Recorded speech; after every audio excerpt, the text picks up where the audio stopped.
La tête dans les nuances, c'est une rencontre à tous les mois avec des intervenants engagés. Et à chaque épisode, je vous transporte dans un jeu de changement de perspective sur des enjeux de société. Ce mois-ci, à la tête dans les nuances, on se pose la question suivante. Peut-on comprendre le conflit israélo-palestinien sans faire un cours d'histoire? Plongeons ensemble, tête première, dans les nuances.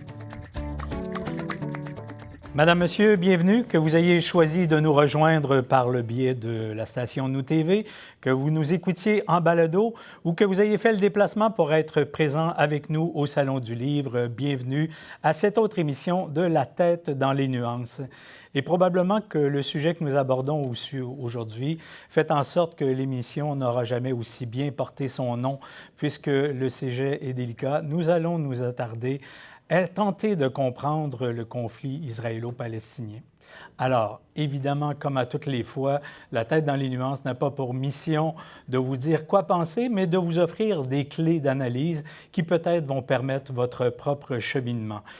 Au moment où j'ai pensé à cette émission, c'est parce que la maison d'édition Éco-Société m'a envoyé le dernier livre de M. Rachad Antonius qui porte exactement sur cette question, et aussi parce que j'écoutais un bulletin de nouvelles avec ma jeune fille de 19 ans pour qui le conflit semblait être débuté il y a de cela 2 ans, le 7 octobre 2023, si ma mémoire est bonne.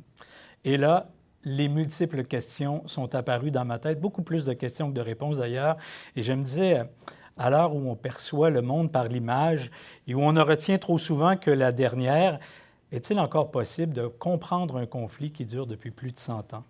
Comment s'y retrouver si l'univers médiatique ne présente toujours que la dernière page de l'histoire?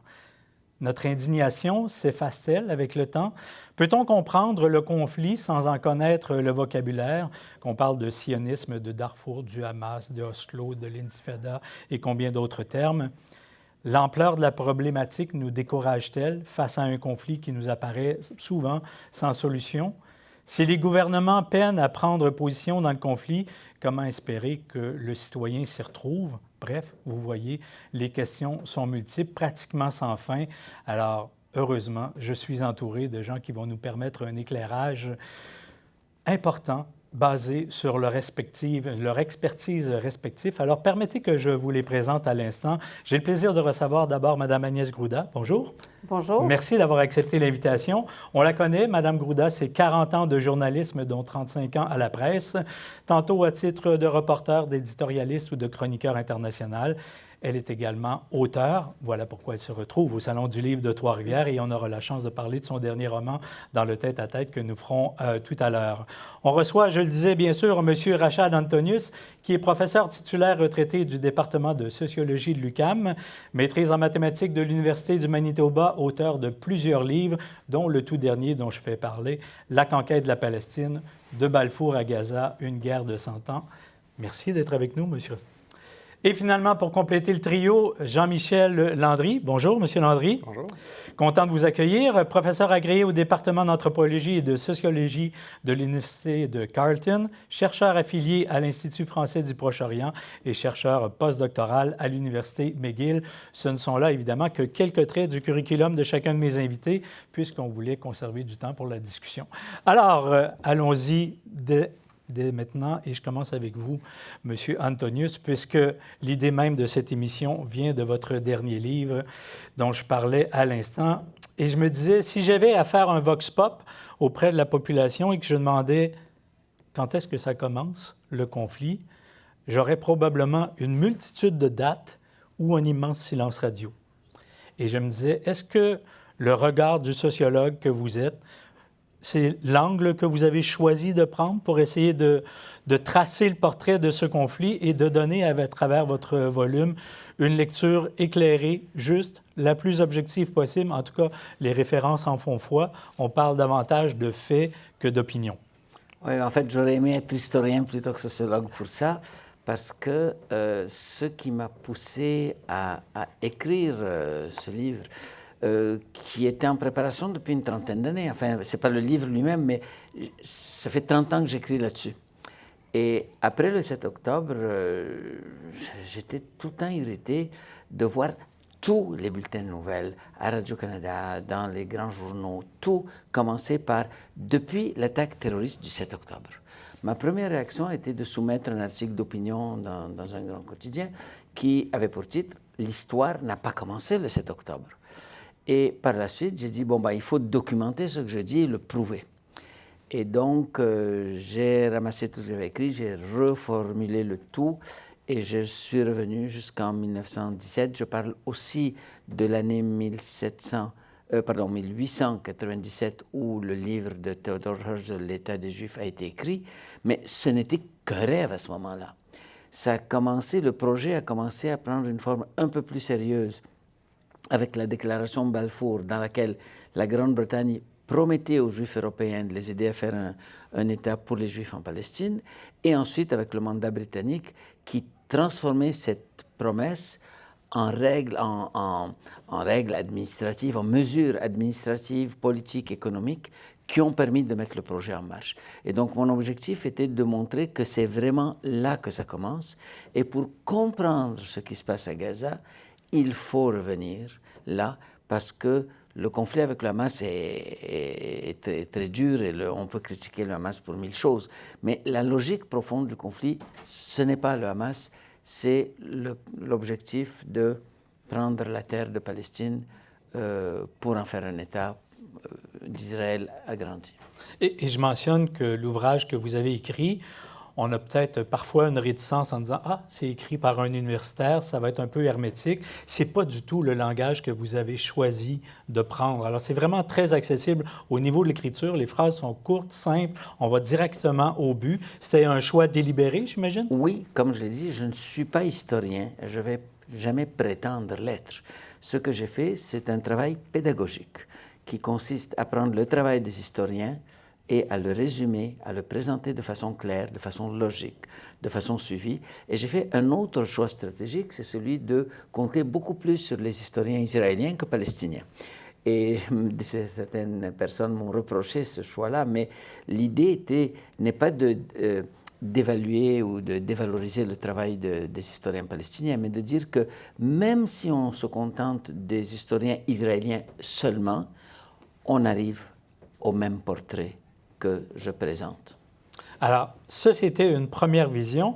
J'avais le goût aussi d'avoir la vision journalistique de la chose, parce que particulièrement aujourd'hui où on vit dans un monde où l'information et la désinformation se chevauchent quotidiennement en quantité astronomique, comment on fait lorsqu'on est journaliste pour porter un regard objectif?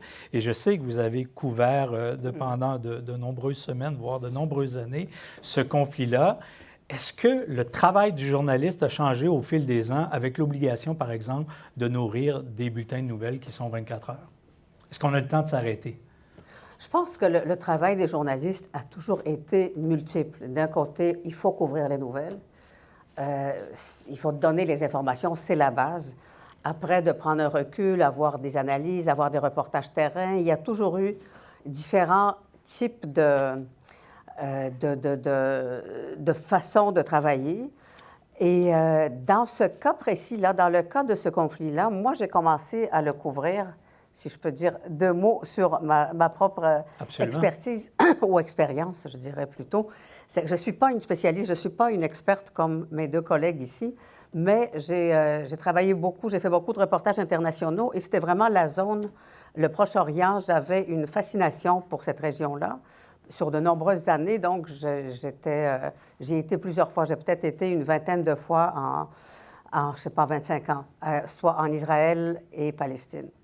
Et c'est une zone qui est complexe. Vous avez parlé tout à l'heure dans votre présentation du fait que juste définir les mots, c'est complexe. Moi, je sais, à chaque fois que j'écrivais, je me disais, comment je définis les mots? Est-ce que, quand je dis intifada, est-ce qu'il faut toujours dire ce que c'était? Intifada, il y a eu deux soulèvements palestiniens, première et deuxième intifada. Est-ce que nos lecteurs le savent? Mais ça, de toute façon, les journalistes se posent ces questions-là dans tous les conflits. Jusqu'où va notre devoir de vulgarisation? Quand est-ce que le lecteur va se dire, bien, voyons, ça, je le sais, ou bien quand est-ce qu'il va se sentir largué parce qu'on va trop loin? Ce qui est... bon, et comme journaliste, on est supposé, ou on nous demande de donner, on essaye de donner une version équilibrée de, quand on va sur un terrain de conflit, de présenter deux points de vue et pour comprendre le conflit, comment, dans ce cas-ci, comment les Palestiniens voient les choses, comment les Israéliens voient les choses. Dans chacune des sociétés, il y a 1 million de sous-divisions, comment les Israéliens de droite, comment les Israéliens de gauche, comment les... Bon, etc. Donc, moi, c'est peut-être, comme j'ai couvert cette région-là beaucoup, j'ai vraiment travaillé fort pour trouver comment faire un regard équilibré. Et je ne sais pas si vous voulez m'entendre maintenant sur l'expérience à laquelle Absolument. je me suis livrée. Donc, c'était en 2002, il y a une intifada, la deuxième intifada, deuxième soulèvement palestinien qui a duré pendant 5 ans après, de 2000 à 2005, pardon. On peut Elle a peut-être commencé... définir le terme, si vous permettez, Intifada, oui. parce qu'on prend pour acquis que tout le monde le connaît. Alors, mais... c'est un soulèvement palestinien qui est arrivé dans un contexte historique là, que je ne décrirai pas ici parce que ce n'est pas ça le sujet. Donc, entre 2002 et 2005, il y avait énormément d'attaques terroristes menées par le Hamas, donc le mouvement Hamas surtout, en Israël, et aussi une répression très forte d'Israël, particulièrement en Cisjordanie, donc, qui est la partie occupée par Israël, la Palestine occupée par Israël depuis 1967. Et, bon, je suis allée couvrir les événements, comme vous dites, sur le terrain plusieurs fois. Et à un moment donné, mes patrons, ils ne voulaient plus m'envoyer, ça coûte cher, envoyer des gens sur le terrain. Donc, j'ai trouvé l'idée de suivre 2 familles. Et c'était très, à ce moment-là, c'était très intense, le conflit. Il y avait des morts, il y avait, bon, tout ça. Alors, j'ai trouvé 2 familles, une israélienne, une palestinienne, et je leur parlais à toutes les semaines, tous les vendredis. On avait un article, une demi-page à l'époque de la presse papier, où ils me racontaient ce qu'ils vivaient. Et moi, j'étais très contente de faire ça parce que je trouvais que c'était une façon d'humaniser le conflit et de montrer l'impact sur les gens au quotidien.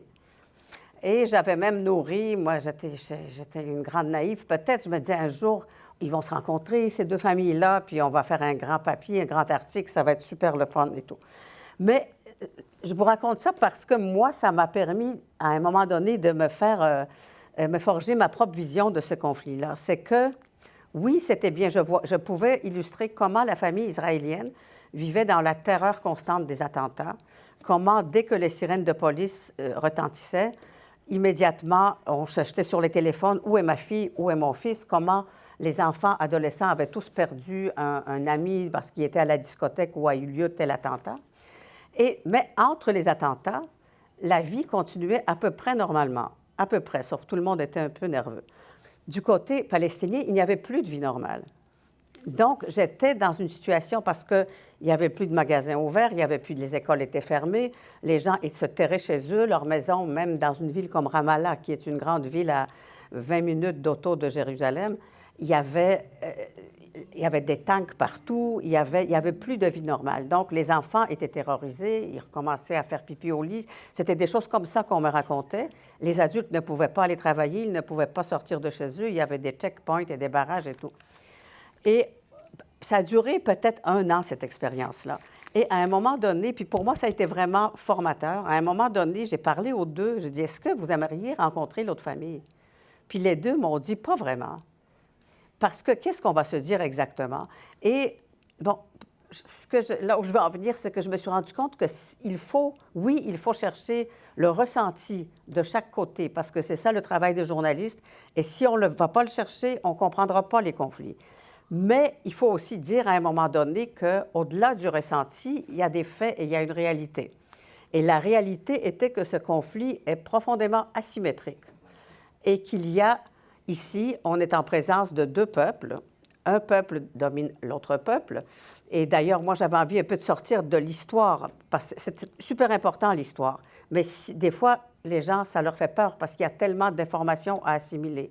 Mais là, aujourd'hui, on a 14 millions de personnes qui vivent sur un territoire grand comme un mouchoir de poche, et un peu plus, j'exagère, mais 7 millions sont juifs, 7 millions sont arabes palestiniens, 2 millions sont citoyens israéliens parmi ces arabes, donc mais à peu près moitié-moitié, et il y a un peuple qui domine l'autre. Et si on ne le dit pas, on a beau vouloir donner... et si on ne décrit pas cette domination aussi. On a beau vouloir décrire les deux réalités, humainement, sur le plan humain, on comprend leur souffrance, mais on ne comprend pas le déséquilibre. Et le fond du problème est ce déséquilibre en ce moment.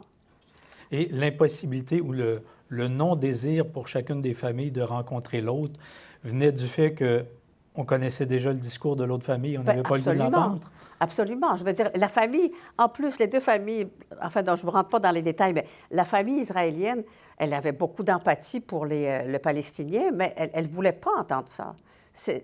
Ils étaient chacun, en situation de crise, chacun, la souffrance personnelle est la plus importante. On n'a pas beaucoup d'empathie. D'ailleurs, regarde, moi, j'ai plusieurs amis israéliens qui sont progressistes, qui sont pour l'avènement d'un État palestinien et tout ça. Et après, là, je change d'époque, là, mais après, ce qui m'a le plus frappé, c'est qu'après le 7 octobre 2023, après les attaques terroristes du Hamas contre Israël, ces gens-là ont perdu toute capacité d'empathie. J'ai vu sur Facebook des gens dire « Moi, laissez-moi tranquille, moi, je n'ai plus d'empathie pour les Palestiniens. » Mais c'est terrible. Quand la violence fait perdre l'empathie, voilà. Et du côté palestinien, ce monsieur palestinien, M. Jaouzi, Nedal Jaouzi, lui, il militait dans des mouvements de rapprochement, de dialogue israélo-palestinien. Mais il les connaît, ces discours-là. Et il ne voyait pas... Il était fâché aussi contre le manque d'empathie de l'autre côté. Il n'avait pas tant d'empathie que ça pour les gens qui étaient de l'autre côté. Il n'y avait pas... En fait, il ne voyait pas pour qu'est-ce que ça leur donnerait de se rencontrer. Donc, mon bel idéal de rencontre... s'est évanoui. S'est évanoui.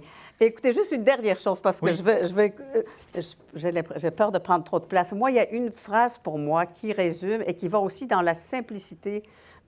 Oui, comprendre, mais après simplifier. C'est le... Je ne sais pas si vous avez eu l'occasion, ici à Trois-Rivières, de voir le film No Other Land. Il n'est pas arrivé encore. Allez le voir quand Absolument. il va arriver. Et vous avez peut-être vu les Oscars. Alors, oui. il y a 4 réalisateurs et cinéastes là, palestiniens et israéliens.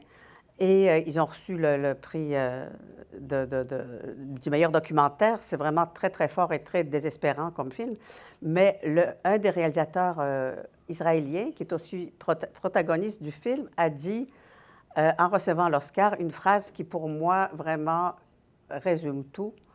Il dit « Mon peuple ne sera pas en sécurité tant que son peuple ne sera pas libre. » Et ça, c'est une phrase qu'il a répétée beaucoup. Il l'a dit dans le film. Et moi, je me suis dit, mon Dieu, mais quel résumé succinct d'une réalité. Ça va droit dans nos esprits. Hein.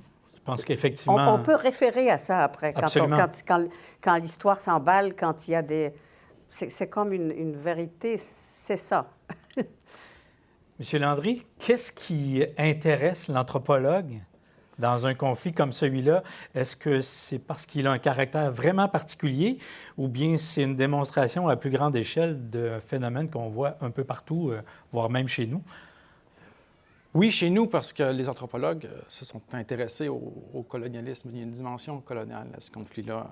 L'histoire, c'est important, c'est une manière de contextualiser la chose. Le travail de terrain est absolument essentiel, avec le ressenti. Mais ce que plusieurs anthropologues ont fait vis-à-vis de la situation en Palestine, en Israël, vis-à-vis de la condition palestinienne, et ils ne sont pas les seuls, il y a des sociologues qui ont fait ça aussi, c'est d'essayer de rapprocher la condition palestinienne de notre situation au Canada, de notre histoire au Canada. Parce que souvent, on a l'impression que ça se passe, et c'est très loin de nous, on a l'impression qu'on n'a pas de lien direct avec ça. Mais Israël, comme le Canada, sont des pays qui pratiquent ce qu'on appelle le colonialisme de peuplement. Ce sont des pays qui doivent leur existence à une pratique coloniale particulière qu'on appelle le colonialisme de peuplement. Le colonialisme de peuplement, ce que ça veut dire, c'est une forme de colonialisme qui ne se contente pas de dominer un peuple, mais qui cherche à faire disparaître une population, que ce soit les Autochtones au Canada ou que ce soit les Palestiniens en Palestine. Donc, faire disparaître une population et la remplacer par une autre population de colons. La faire disparaître par le nettoyage ethnique, par l'exil forcé ou parfois par le génocide. Et on a au Québec un superbe document, un film de Bernard Raymond, qui est un cinéaste, mais qui est aussi un anthropologue. Un film de 79 qui, je pense, mérite d'être vu et d'être revu parce que c'est peut-être, vous parliez de votre fille tout à l'heure, c'est peut-être la meilleure introduction à la situation en Palestine. On a un cinéaste qui fait des allers-retours entre Iqaluit, dans le nord ici, et Jérusalem. Et il s'intéresse à la situation coloniale. Pourquoi des bases de l'armée canadienne sont installées à Iqaluit? Pourquoi il y a des patrouilles israéliennes constantes dans les territoires palestiniens? Il juxtapose ces deux choses-là. Et il y a cette phrase à la fin du film, on est en 79, Bernard Raymond, juste avant le référendum. Bernard Raymond, un souverainiste. Et il dit, je me suis toujours considéré comme un dominé ici. Mais en faisant des allers-retours entre Jérusalem et Iqaluit, j'ai compris que j'étais un dominant. J'étais sur la terre des autres. C'est le titre du film, La terre des autres, de 1979. Et il explique qu'il est, comme Québécois, l'équivalent d'un Israélien en Palestine. Parce qu'il est issu, il est le produit de cette pratique qu'on appelle le colonialisme de peuplement. Et ce n'est pas une pratique qui existe seulement en Palestine ou au Canada. Il y a plusieurs autres exemples de ça. L'apartheid, l'Afrique du Sud de l'apartheid, l'Australie, l'Irlande. C'est toujours du colonialisme de peuplement, de fabrication britannique. C'est la même technologie politique. Il y a des nuances, mais c'est toujours la même technologie politique, remplacer une population par une autre. Et ça ne veut pas dire que nous, ici, il faut s'autoflageller. Mais il faut comprendre qu'on est beaucoup plus près du conflit palestinien qu'on le pense. Et qu'on n'a pas besoin nécessairement de passer par les dates puis par l'histoire. C'est de l'histoire, mais le colonialisme de peuplement, ce n'est pas un événement, c'est une structure. Et nous sommes ici, je suis en tout cas moi, comme descendant de colons, le produit de cette structure-là. Et mes privilèges au jour le jour sont dus à cette structure-là. Donc, il me semble que comme produit du colonialisme de peuplement britannique, on a ici au Canada un devoir de solidarité envers ceux qui en sont victimes aujourd'hui. Et c'est ce que les Irlandais ont bien compris. Le soutien à la Palestine en Europe, il est majoritairement en Irlande. Ils connaissent le colonialisme de peuplement britannique, eux. Ils l'ont subi. Donc, il y a des liens de solidarité qui sont très forts, mais on est dans la même situation ici. Donc, c'est cette manière de nous lier au conflit israélo-palestinien que les anthropologues, entre autres, ont travaillé, les sociologues aussi, mais les Autochtones au Canada. Quand les Mohawks de Kanawake disent c'est un régime d'apartheid en Israël, mais que l'apartheid, en fait, c'est une version différente de la loi sur les Indiens au Canada, ils disent la même chose. Ils disent qu'il y a un lien entre le colonialisme ici, notre histoire, l'apartheid et ce qui se passe en Palestine. Toujours la même chose. Remplacer une population par une autre et en faire disparaître une pour faire de la place aux autres. Donc ça, c'est pour moi la matrice fondamentale derrière le conflit. Et si on s'en tient au terme « conflit », on l'utilise, c'est pas un terme à bannir, mais c'est un conflit profondément colonial. Et le colonialisme, c'est la trame de fond. Remplacer une population par une autre, par tous les moyens. Seulement, ce n'est pas terminé encore là-bas. Ici, on a l'impression que la partie est jouée. Je ne sais pas... Allez-y, oui. Bien, je trouve ça super intéressant de tisser ce lien-là, effectivement. En même temps, la question que je me pose, c'est jusqu'où ce miroir-là qu'on pose entre les deux sociétés et la situation des Autochtones au Canada et la situation des Palestiniens en Israël, jusqu'où cette équivalence peut aller. Je comprends qu'il y a un principe de base qui est de coloniser. Et d'ailleurs, récemment, je me suis amusée à relire le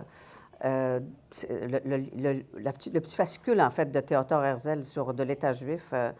Et ça m'a frappée parce que c'est une terminologie de colonisation. vraiment de développer des territoires qui ne sont pas développés.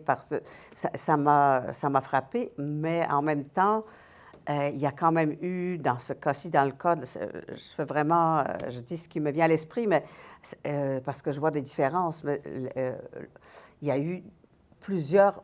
D'abord, il y a eu le projet date d'avant la Deuxième Guerre mondiale, mais il y a eu ce désir d'offrir une terre à des populations qui étaient persécutées et qui avaient été victimes d'un génocide. Donc, cet aspect-là, ici, les colons qui sont venus au Canada ne fuyaient pas la persécution. Ils cherchaient. C'est un élément psychologiquement que je trouve important, même s'il y a un abus il n'y a rien qui me dérange plus que de voir l'Holocauste servir pour justifier toutes les exactions. Non, mais c'est quand même, historiquement, c'est là. Et donc, c'est une différence. Et il y a eu une résolution de l'ONU qui a offert une formule. On aurait peut-être pu trouver, moi je pense qu'on aurait pu trouver une meilleure formule peut-être, mais ça et ça vous en parlez un peu dans votre livre, Rachad, mais je trouve qu'il y a des limites à la comparaison, mais sur le plan des concepts anthropologiques, je trouve ça super intéressant, mais sur le plan de l'histoire, je trouve qu'il y a une limite à la... Bon, moi j'aimerais dire que je souscris vraiment beaucoup à ce que vous avez dit, Agnès, surtout dans la deuxième partie, dans la notion d'asymétrie, tout ça, je me reconnais tout à fait dans cette analyse, mais je voudrais la pousser un peu plus loin, parce que dans la question de l'asymétrie, il y a deux, en fait, quand on couvre la question, il y a deux notions d'objectivité qu'on peut avoir. La première, c'est de dire, voilà, il y a deux parties, il y a des Israéliens qui souffrent, il y a des Palestiniens, on va écouter les deux. Et ça, c'est une notion d'objectivité très importante qui a sa place. Mais une deuxième notion d'objectivité que moi j'essaie de développer, c'est l'adéquation entre les faits et le récit. Alors, on pourrait dire, oui, mais les faits, c'est jamais tout à fait objectif, il y a des interprétations, c'est vrai. Mais il y a des choses, au-delà des interprétations, il y a au cœur, il y a un certain nombre de faits. Par exemple, un des faits, c'est qu'en 1900, la Palestine était à 94% arabe, et les 6% de juifs qui étaient là, une partie d'entre eux étaient des juifs arabes, comme il y a des juifs arabes en Syrie, en Irak, en Égypte, et une partie étaient des juifs qui étaient là, des juifs européens qui étaient là pour des raisons essentiellement religieuses et qui n'avaient pas de projet de faire un État. Alors, il y a une partie des faits certains aspects sont objectifs dans les faits. Ce n'est pas juste des interprétations. Et là, on a une deuxième notion de l'objectivité, c'est est-ce que le discours correspond à ces faits-là. Et l'autre chose que je voulais dire, vous avez parlé de la solution. Moi, je pense, et quand je m'adresse surtout à des audiences qui sont sympathiques aux Palestiniens ou à des audiences arabes, je parle beaucoup de la situation des Juifs en Europe. Parce qu'ils ont tendance à moins la connaître. Et et comme vous l'avez dit vous-même, on instrumentalise tellement les pogroms et l'Holocauste pour justifier la politique israélienne actuelle qu'une partie des Palestiniens, des Arabes, ont tendance à dire « non, ça c'est une excuse ». Puis moi, ma position, c'est que non, il y avait un vrai problème de persécution, de pogrom qui a abouti au génocide en Europe et que donc les Juifs ont vécu quelque chose d'extrêmement traumatique. Le problème est vrai, mais c'est la solution qui est mauvaise. Pourquoi la solution est mauvaise? Parce qu'au moment du plan de partition de la Palestine, où l'ONU a dit « OK, il y a un problème, on va donner un État pour les communautés juives, qui sera l'État des Juifs, et un État palestinien. » Ben, il y avait un deuxième projet qui était présenté, qui était amené par les notables palestiniens et arabes. Ils ont dit « Écoutez, il y a eu un génocide en Turquie. La Turquie, qui est un pays musulman, a commis un génocide contre les Arméniens qui étaient chrétiens en 1915. Beaucoup de ces Arméniens ont été accueillis dans les pays arabes, en Syrie, au Liban, en Égypte, à Jérusalem même. Toute l'industrie artisanale des plats de porcelaine décorés à Jérusalem, c'est les Arméniens qui l'ont fait. Dans le vieux Jérusalem, il y a un quartier arménien. Exactement. Non, mais oui, absolument, on est d'accord là-dessus. Donc, ce que ce projet disait, c'est que on est prêt à accueillir les communautés juives européennes et on est prêt même à leur reconnaître une entité politique, à faire une confédération avec eux, mais ne faisons pas deux États. Ne détruisons pas la possibilité d'un État de la région.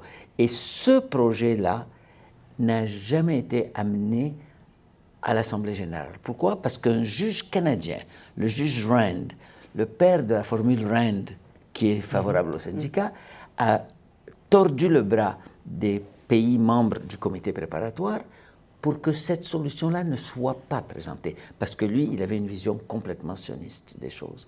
Donc ça aussi, c'est un élément qu'il faut voir qui fait partie de la non-symétrie. Et le dernier élément, je m'arrête après ça, dans la non-symétrie, c'est la représentation médiatique, parce que la guerre se fait aussi par les mots et par les conceptions. Je ne crois pas que tous nos politiciens aujourd'hui qui appuient Israël le font par méchanceté. Je pense que beaucoup ne savent pas, ne connaissent pas l'histoire. Et j'aimerais bien qu'ils lisent ce livre-là, parce que ça corrigerait des choses. Voilà. Monsieur Landry, vous vouliez réagir? Oui, je voulais remercier Mme Gruda, parce qu'évidemment, le parallèle entre le Canada et la Palestine, Israël, comporte des différences. Parce que quand même, historiquement, c'est un saut, là.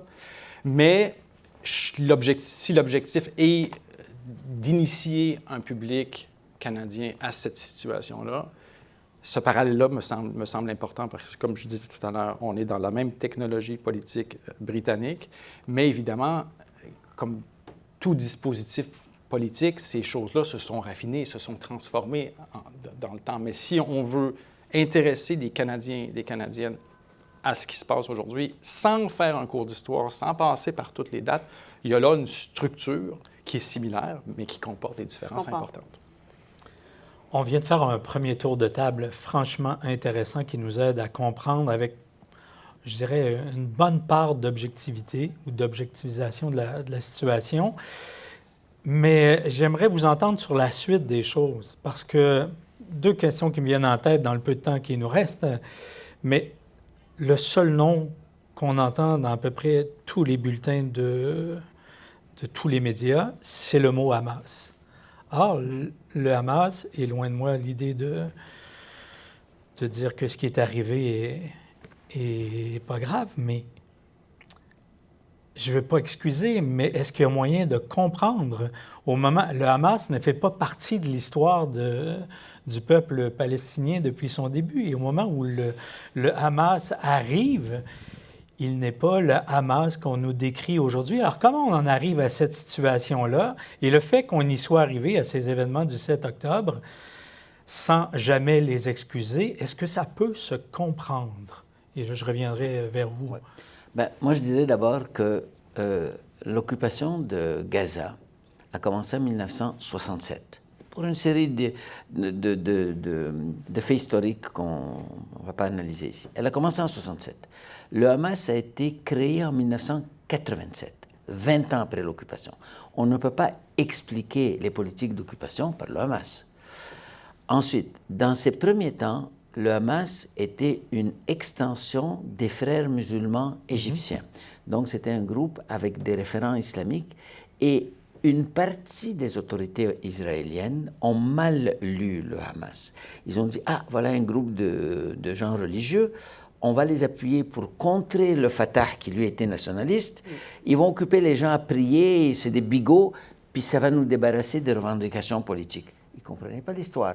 Pourtant, parmi les chercheurs qui analysent l'histoire du monde arabe et l'histoire de l'islam politique, parmi les meilleurs chercheurs, il y a des chercheurs israéliens qui sont extraordinaires. Moi, quand j'ai travaillé sur ma thèse, j'ai beaucoup compté sur les chercheurs israéliens arabisants parce qu'ils ont fait de très bonnes recherches. Donc, l'élite politique israélienne pouvait comprendre. Ils ont choisi ça en espérant éliminer la contestation et faire main basse sur le territoire.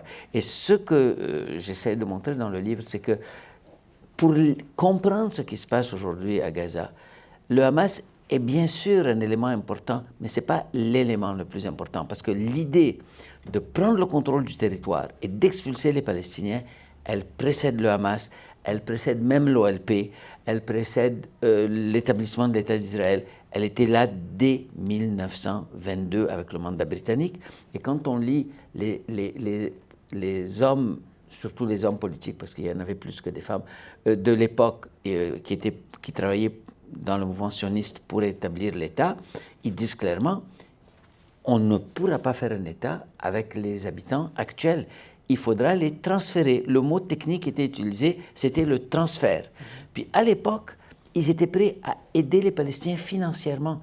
Et je le dis moi jusqu'aujourd'hui. Si aujourd'hui, les Palestiniens disent « on est prêt à vous laisser tout le pays à s'installer ailleurs », Israël va financer ça, les aider à se développer économiquement.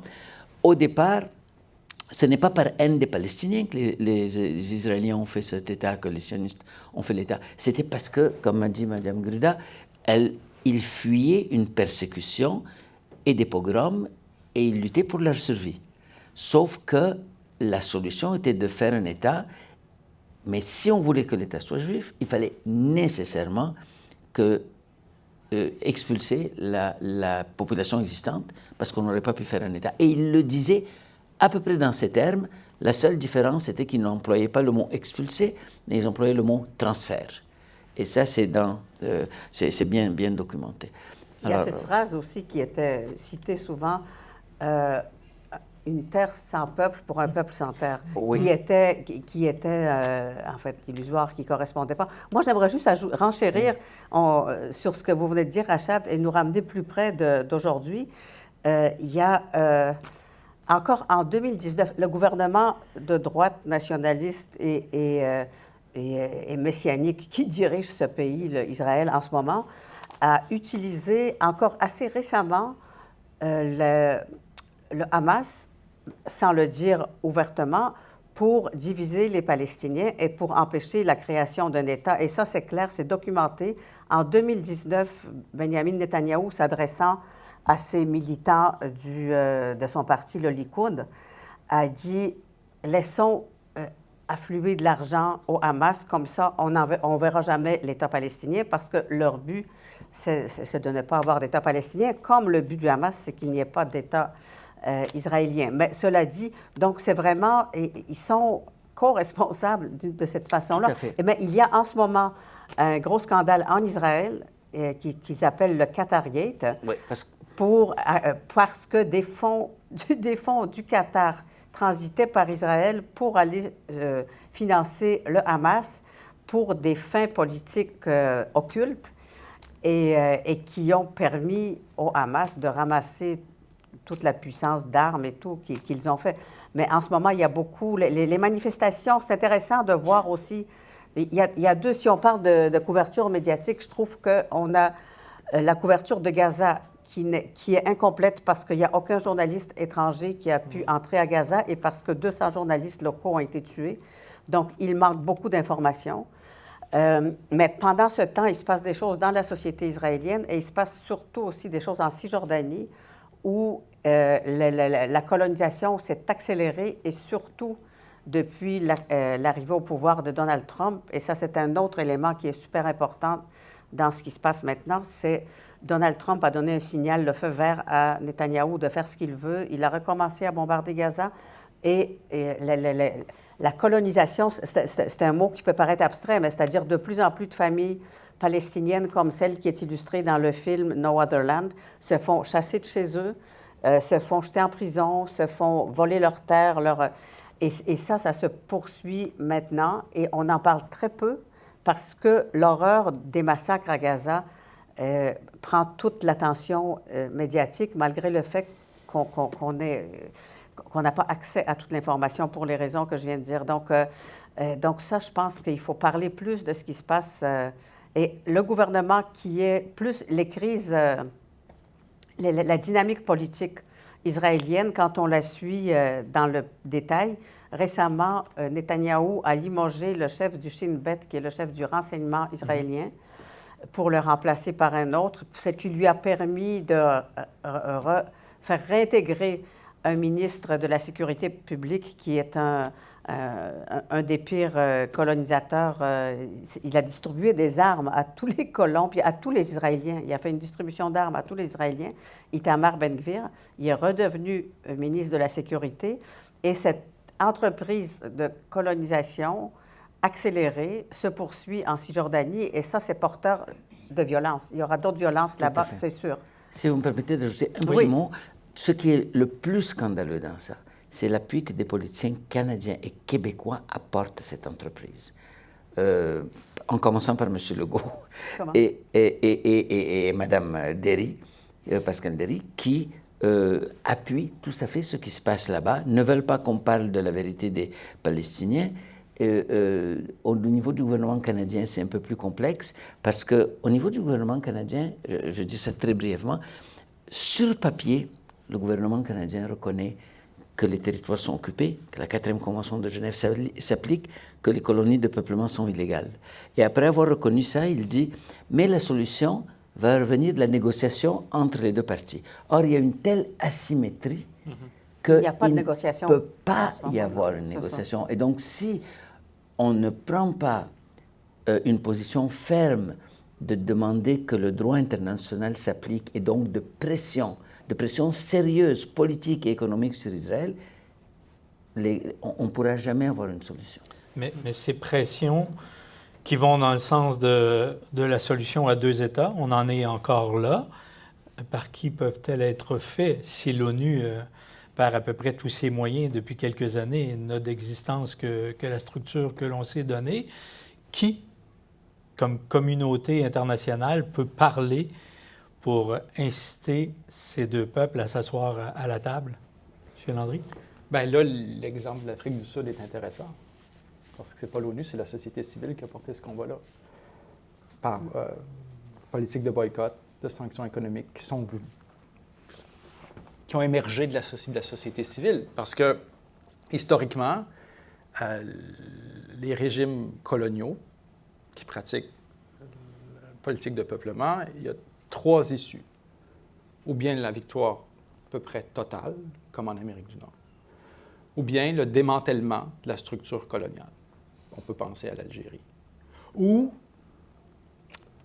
la possibilité de bâtir une société sur une autre base. Et ça, c'est l'exemple de l'Afrique du Sud. Et ça, si c'est une solution peut-être la meilleure, bien, la mobilisation canadienne, australienne, la mobilisation qui est venue de la mouvance tiers-mondiste, est peut-être l'exemple à suivre. Donc, il y a des mouvements de boycott, de sanctions qui existent, qui sont assez puissants, qui font craindre l'État israélien. Et, mais est-ce que c'est ces moyens de pression qui avaient réussi à sensibiliser un Brian Mulroney à l'époque de prendre ce dossier et d'en faire un cheval de bataille? Entre autres, on ne peut pas attendre un Brian Mulroney au Canada, mais oui, on peut faire pression. Et ici, au Québec, on est dans une situation très particulière. Parce qu'on a entre les mains, au Québec, un des plus importants fonds d'investissement au monde, la Caisse de dépôt et de placement du Québec. L'importance de la Caisse de dépôt et de placement au Québec dans le monde de la finance, c'est disproportionné par rapport à l'importance du Québec dans le monde. C'est un des 30 plus grands fonds d'investissement au monde. Et c'est public, c'est entre nos mains. 14 milliards de dollars de la Caisse de dépôt et de placement du Québec est investi chez Lockheed Martin, chez Caterpillar, chez WSP Global, des entreprises qui violent le droit international. On a, nous, donc via la Caisse de dépôt et de placement, un levier énorme pour faire changer les choses parce que c'est un des grands fonds d'investissement. Et quand un des grands fonds d'investissement désinvestit, il y a un effet de domino. Et donc, on est positionné de manière très avantageuse, surtout dans un contexte comme ça, où la Palestine, Israël, on se sent toujours parfaitement impuissant par rapport à ça. C'est tellement gros, c'est tellement loin, c'est tellement ancien. Qu'est-ce qu'on peut faire? Mais via la Caisse de dépôt et de placement, on peut demander de désinvestir et c'est un fonds d'une telle importance, ça peut avoir l'impact sur d'autres fonds. Et il y a une infrastructure économique à cet État colonial-là. Mais on continue ici, au Québec, selon les chiffres de 2023, d'investir dans les pires acteurs. Lockheed Martin, General Dynamics, c'est ceux qui produisent les bombes. On tire des bénéfices, des dividendes, des bombes qui tombent à Gaza via la Caisse de dépôt et de placement, parce qu'on est tous participants au régime des rentes du Québec. Plusieurs des fonds de retraite sont à la Caisse de dépôt et de placement.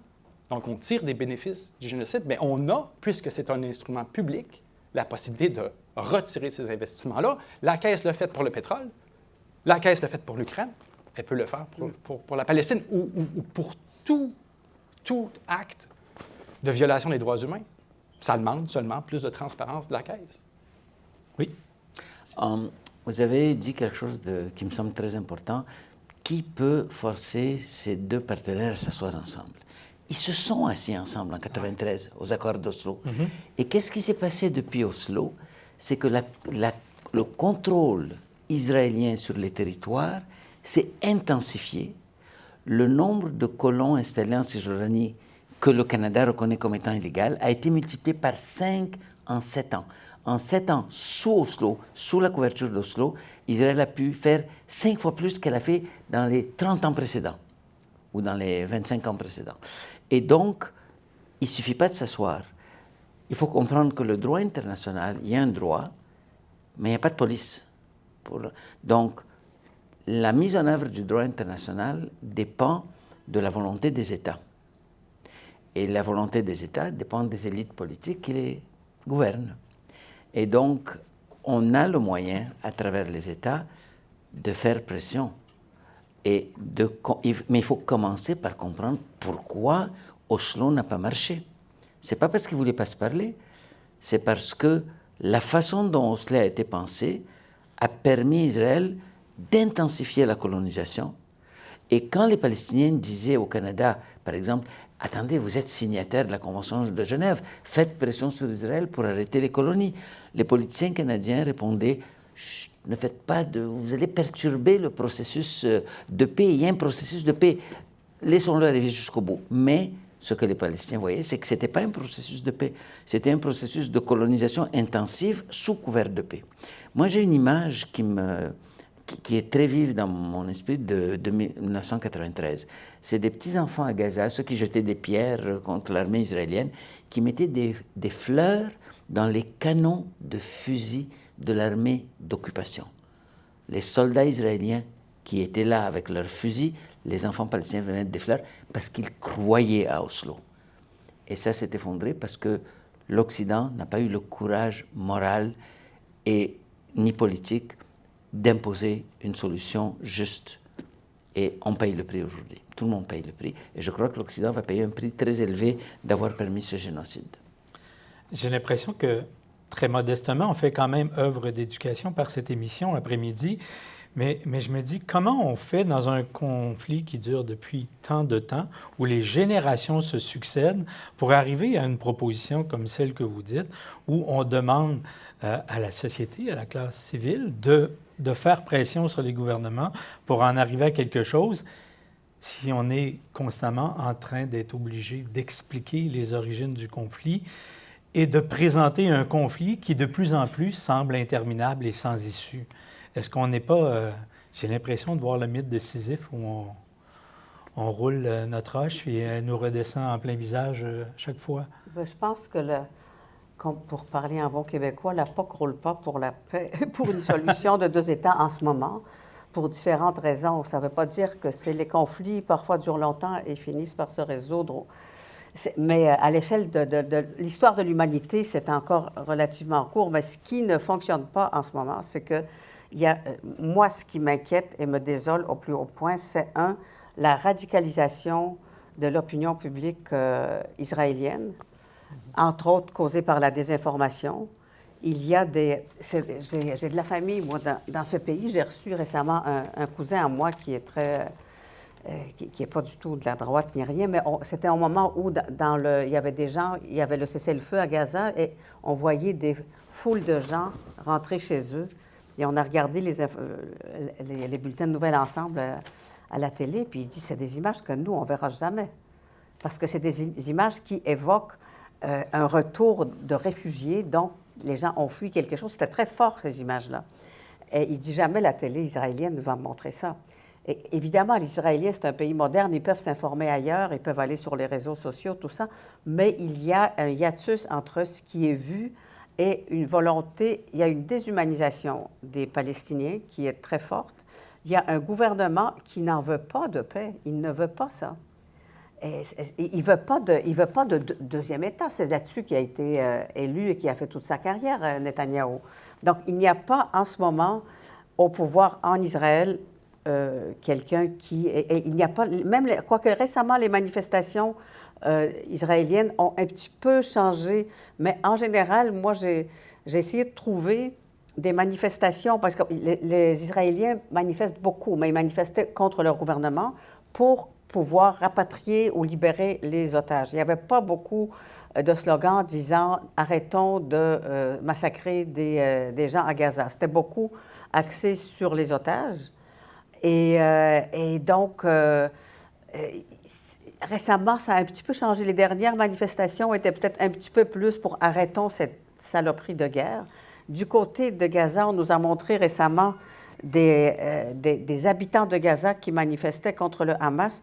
Je pense, je ne sais pas jusqu'à quel point c'était organisé et scénarisé avec le gars des vues. On ne peut pas manifester. Moi, j'ai couvert ce que c'était la vie dans la bande de Gaza quand le Hamas est arrivé au pouvoir. Les gens qui n'étaient pas contents, ils se faisaient tuer là, par des gars qui arrivaient masqués, qui les sortaient. Et puis voilà. Donc, le Hamas règne sur la bande de Gaza, pas toujours de façon très gentille non plus. Donc, quand on est déjà bombardé, on n'a plus rien, on ne peut pas demander aux gens de Gaza d'aller manifester contre le Hamas. C'est complètement ridicule. Mais donc, les pressions de la société civile sur deux groupes qui sont plus ou moins au pouvoir et qui ne veulent pas partager ce territoire, et dont un, je reviens à la symétrie, dont un a le contrôle en ce moment vraiment, je ne vois pas comment maintenant ça peut arriver. Ça arrivera peut-être un jour.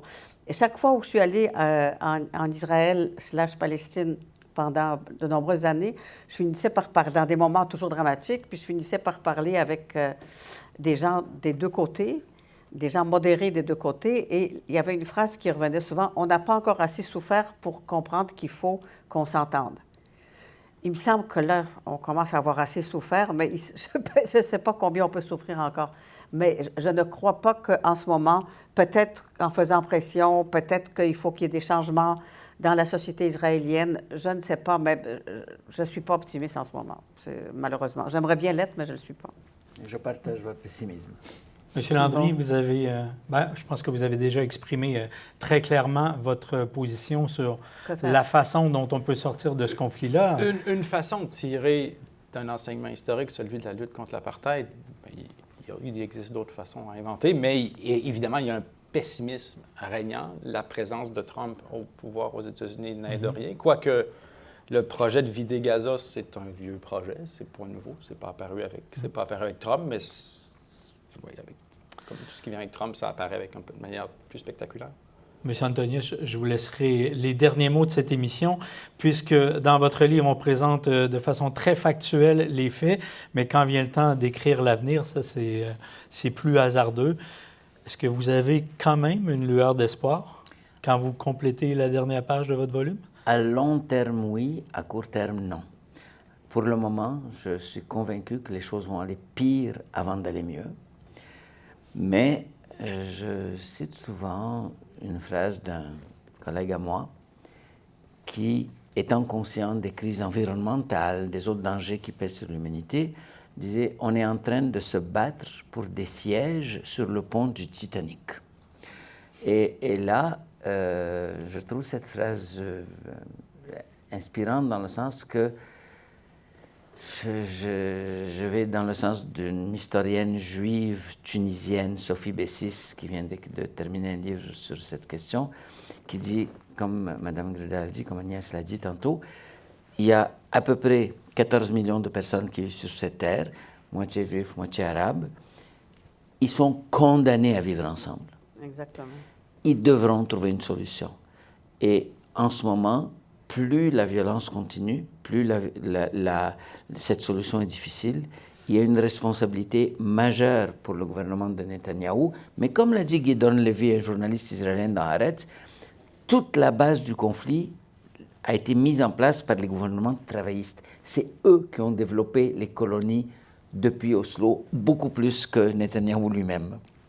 Lui, il a encouragé les colons et la violence, mais la structure de colonisation des colonies, c'est le gouvernement travailliste qui l'a fait. Et les gouvernements occidentaux ont une très grande responsabilité.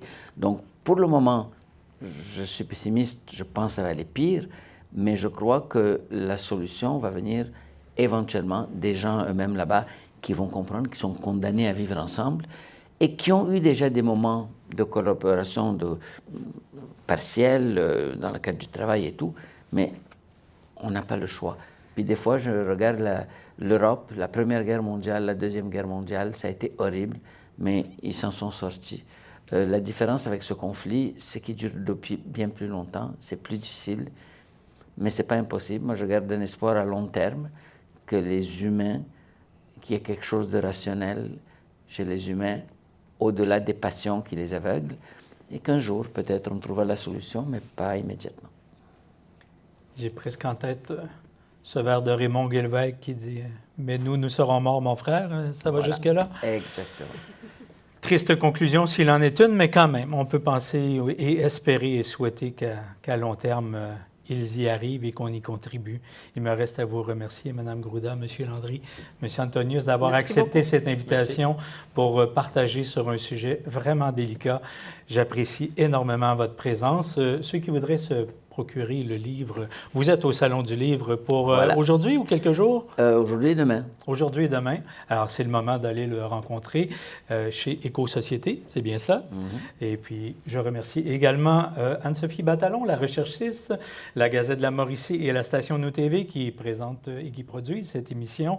Merci au Salon du Livre qui nous accueille aujourd'hui. Merci à la maison d'édition Éco-Société avec qui nous faisons cette émission spéciale depuis déjà 3 ans. Merci à vous d'être là, mois après mois. J'espère qu'on vous retrouve au mois d'avril pour un tout autre sujet. D'ici là, je vous rappelle qu'il fait toujours bon vous lire. Alors, si vous avez le goût de nous écrire, nous faire part de vos commentaires, vous le faites sans hésitation à info@gazettemauricie.com. Au plaisir. Bonne fin de journée.